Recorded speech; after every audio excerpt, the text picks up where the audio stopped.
question is still hanging. What and where is the seat of divine alchemy? Let's see what happens when we mix a little divine science with a little divine physics. But first of all, there's a reminder of that saying from long ago. Take all perceptions from the sensual, the aesthetic, and the transcendent levels of mind, and bring them to the subtle level of body, speech, and mind. The body of awareness, the body of appearances, the speech of vibrations, and the mind of awareness, from where they will flow down the columns at the side of the spine to rise up in the central column of pure mind as our thoughts and our deeds. Someone asked the Mullah Nasruddin one day, "What is fate?" And the Mullah said, "Assumptions."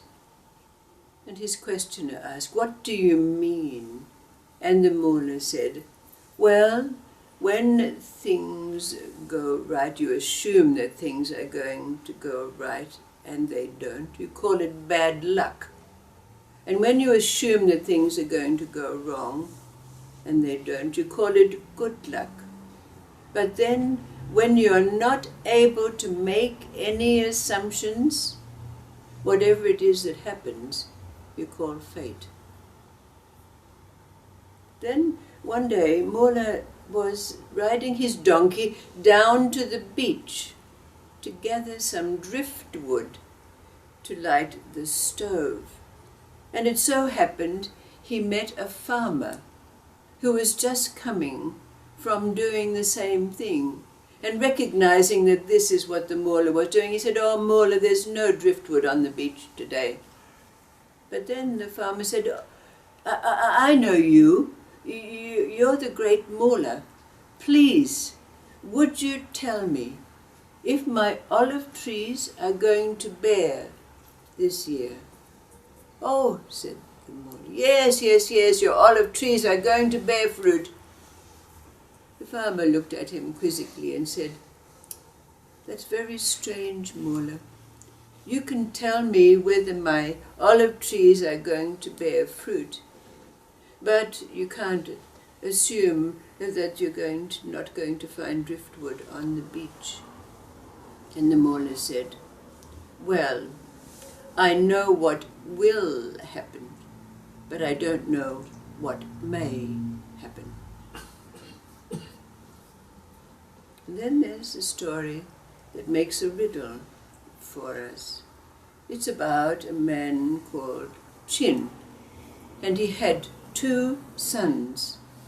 One son developed into a very great and clever scholar, and the other son learned the ways of war from history and became a great military tactician.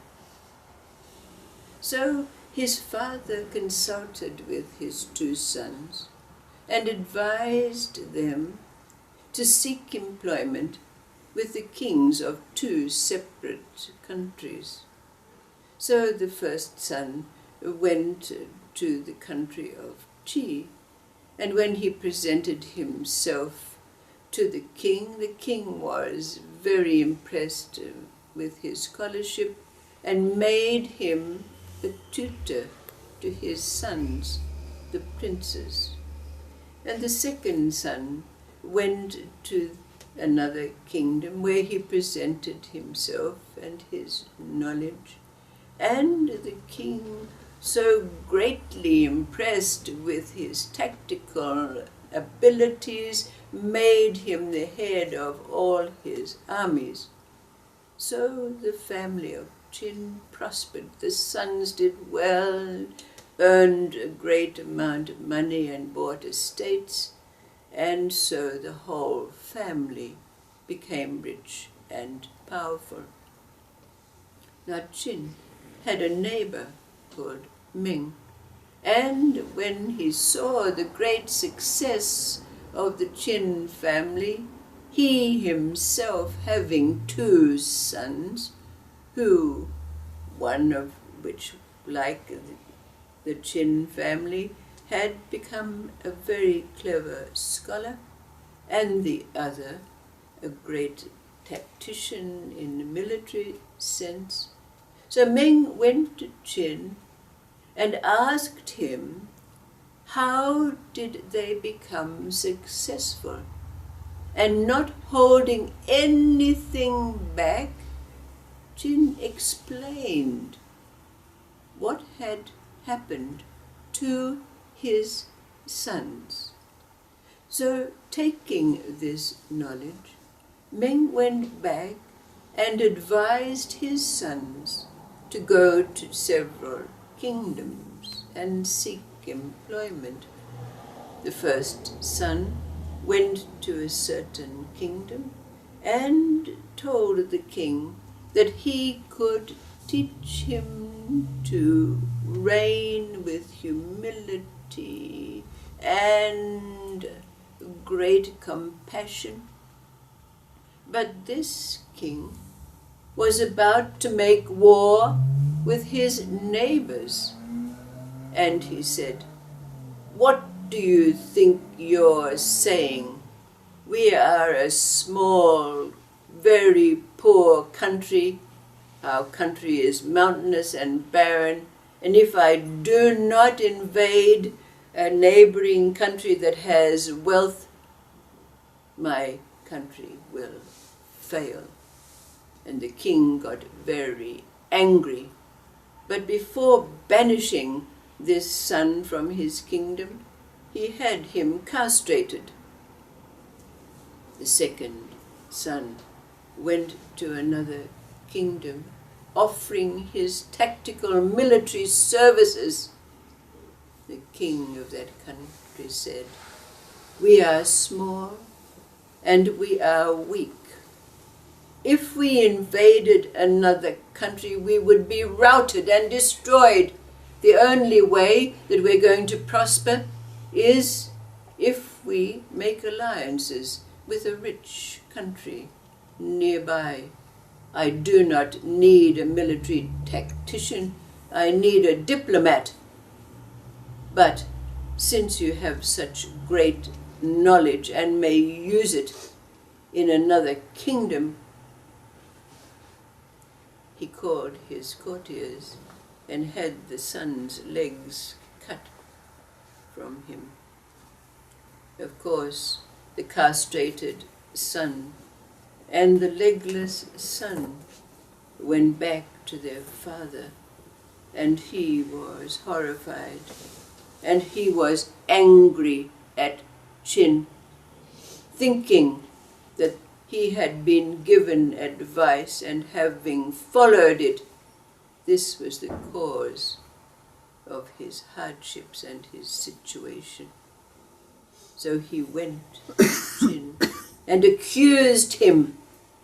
"How could you have given me such advice, and here I am now with one son castrated and the other legless."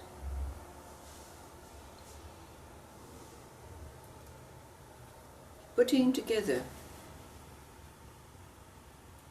that which we have attained,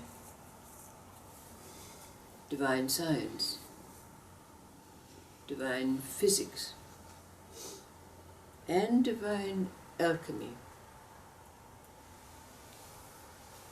recognizing that all input, all sensory input amounts to perceptions which follow this pattern described.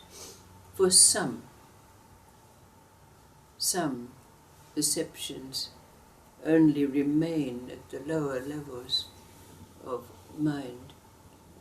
Others, with awareness, can bring those perceptions to the subtle level of mind. Having done so, what would you say as a chin to the neighbor Ming when he is accused of giving advice? What would you say to this neighbor